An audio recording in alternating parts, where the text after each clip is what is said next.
Hi! Welcome back to my channel. Today, we'll be discussing Lucifer's Garden by HamletMachine. And if you haven't already, go ahead and click subscribe and get your BL library card for the BL library. Before we get started, there will be spoilers, so if you don't want to be spoiled in this comic, go ahead and click off now. No worries, I'll catch you next time. For those of you who decide to stick around, let's go over some content warnings. There may be references to religion, confinement, sexual assault, blood, limb loss, sex shaming, voyeurism, BDSM, orgy and group sex, dubcon, violence, strangulation, power imbalance, a master and servant-like relationship, fantasy feminization, body experimentation, prejudice, and attempted murder as these things do appear in the comic. But if that's all good with you, let's go ahead and get started.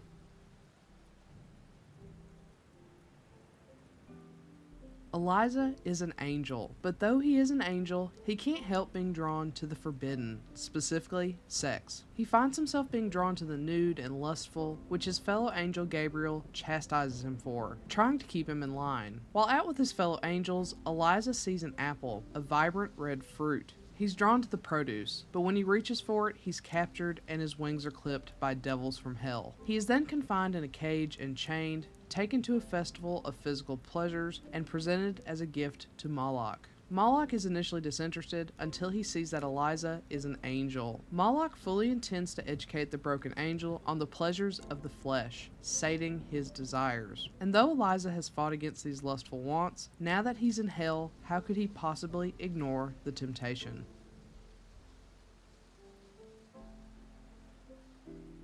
To start with, I have to gush about the art. I've been reading very narrative-heavy work, which often includes lots of internal dialogue, external dialogue, and exposition. It was a breath of fresh air to read something that actually has very little in the way of text. Mind you, it's still very strong narratively, but we'll get into that later. The lack of text really brings the artwork to the forefront, and it is stunning. It has a very muted color palette, giving a desolate, nightmare-like quality to everything, which is befitting of the literal hellscape we spend most of our time in. Notably, however, the muting of heaven is much more whitewashed and stark, a visual commentary on how suffocating and cold it is. Meanwhile, though muted, hell is full of warmer tones and much more color, representing a much more accepting and vibrant place. These contrasts are further exemplified in the landscape design, with heaven often having more walls or being more contained areas, while hell is much more vast and open. So already, even without much in the way of narrative, we can clearly interpret the dichotomy between heaven and hell and how these two places influence Eliza. Now on to the story. I was not at all familiar with any of HamletMachine's work prior to this month, so I'm not privy to all of the background on how this work came to be or what some of the lore might be. That said, this is all based on my interpretation and research into religious figures and stories in general. The most recognizable image we see in the opening is the red apple, a callback to the tree of knowledge of good and evil, and as such, opening the world to sin. What it means for Eliza is being captured by demons from hell, having his wings removed, and then being given to Moloch as a, quote, pet or enslaved being. Though this initially indicates Eliza's loss of freedom, it turns into an awakening. Ironically enough, Eliza has the most freedom when his wings are clipped, which is usually used to signify a loss of freedom and even self. Eliza, without his wings and the pressure of other angels, can explore sex, something he was shamed for in heaven. There's even a moment where he and Moloch drink something that changes or alters their genitals, which could be perceived as an exploration of gender, something he could never do within the confines of heaven. So while for Adam and Eve, eating the apple is their first sin and separates them from Eden, for Eliza, it's the chance for him to separate himself from forced innocence and the control of heaven. The apple is freedom. During my research, while I couldn't find anything about an angel named Eliza, I did find information about a devil or deity named Moloch. Interestingly enough, he seems to have been perceived to be representative of child sacrifice. While we don't see any humans, and thus their children, in this title, we do see someone being sacrificed to Moloch, which would be Eliza. Angels could be perceived as the first children of God, so in a way, Eliza being given to Moloch would be a form of child sacrifice. There are also references to children being given to Moloch by fire. Of course, this could literally be taken as someone immolating a child, and was more likely the meaning behind it in the olden days. However, for the sake of of this modern work, we could interpret this to be a, quote, baptism by fire, which invokes a sense of challenges in a new situation. Eliza, in his sacrifice to Moloch, goes through a baptism of sorts where he learns the various forms of pleasure and exploration in hell, and in turn, learns about himself and all the things he restrained within himself in heaven. Moreover, there's a second sacrifice that occurs when, after nearly being murdered in hell, Eliza is returned to heaven so he may be saved. There, Eliza is given back his wings and new limbs, but he's also forced to submit and beg for forgiveness so he may stay in God's good graces. Eliza gives the greatest sacrifice to Moloch, his place in heaven. He sacrifices his identity as an angel, someone he doesn't identify with, so he can be with Moloch, and in a place where he can live as his authentic self. I've flexed many of my English major muscles with this one, which has been a lot of fun, but I need to talk about something that is equally integral to the title, and that is the smut. While there is very little in the way of text, the smut is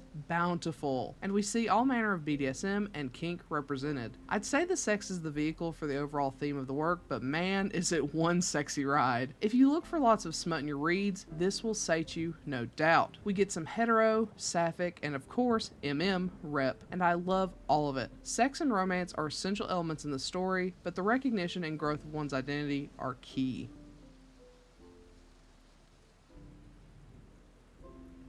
With all that being said, this is amazing. I can't believe I haven't read anything from HamletMachine before, but better late than never. This was a joy to explore, so much so that I got the digital and the physical version of this title. It's a work of art I'm honored to have on my shelves. If you can handle the religious iconography and the darkness that comes with that, then I definitely think you should give this a shot. It tickled my academic side as well as my degenerate side, and I appreciate it. I can't wait to explore what else there is to see in their other titles. So, have you read Lucifer's Garden? If so, what do you think? Do you agree with my assessment? Do you not? Let me know in comment below. Otherwise, I'll catch you next time. Bye!